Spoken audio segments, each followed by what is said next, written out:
Tomorrow, NFL owners, players, and the union plan to discuss the ongoing national anthem protests. This comes as the president once again put pressure on the NFL to keep players from kneeling. And the NFL should have suspended some of these players for one game. Not fire them, suspended them for one game. And then if they did it again, it could have been 2 games and 3 games and then for the season. You wouldn't have people disrespecting our country right now. And as the issue takes its next step in New York tomorrow, we spoke with a former NFL player and Cowboys scout who's been fighting for racial equality for decades. Fox 4's Allison Harris sat down with John Wooten. She's live from Arlington tonight. Allison.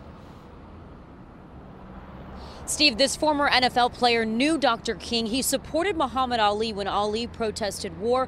Now he wants to help Colin Kaepernick refocus his cause. But Kaepernick doesn't want his help, as the free agent filed a grievance over the weekend saying that NFL owners colluded against him under the collective bargaining agreement.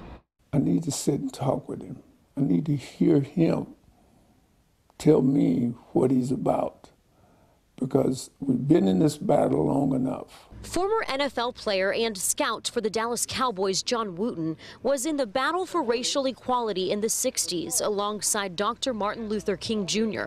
and Muhammad Ali. He's seen standing behind Ali in 1967 when Ali answered questions about why he would not enter the military during the draft for the Vietnam War. After we had heard him over and over say exactly what he was about, then we could say, we support you. 50 years later, Wooten says that's what Colin Kaepernick should have done before taking a knee during the national anthem. Vocalize his intentions to both the American people and the owner of his team, the 49ers. That's the same thing we would have said to Kaepernick. You know, what do you really want to do here? Let us help you to sort this out. Wooten and a few of his NFL friends, who are also activists, say they contacted Kaepernick's representatives when the protests started, wanting to support and advise Kaepernick. We were denied that, and that bothered me. And Wooten says they were denied again 2 weeks ago.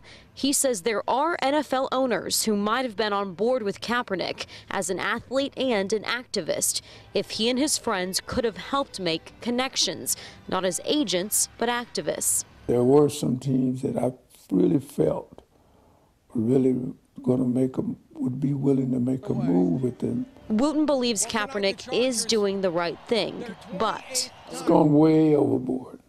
It's way out of line. Activists in North Texas rallied today, taking on Cowboys owner Jerry Jones for saying he will bench players who do not stand for the national anthem. They want the focus on racial inequality, the issue Wooten has fought for 50 years. When young black people are being shot in the back, when they're being shot with their hands up, are you just supposed to act as if this didn't happen? Tomorrow, NFL owners and players will meet to discuss the Kaepernick protests with the intention of putting an end to them, but still advancing the cause. Wooten hopes that will be productive. He wishes that Kaepernick would ask to sit in on that meeting if he hasn't already. He thinks Commissioner Roger Goodell would possibly let him since he got all of this going. Steve?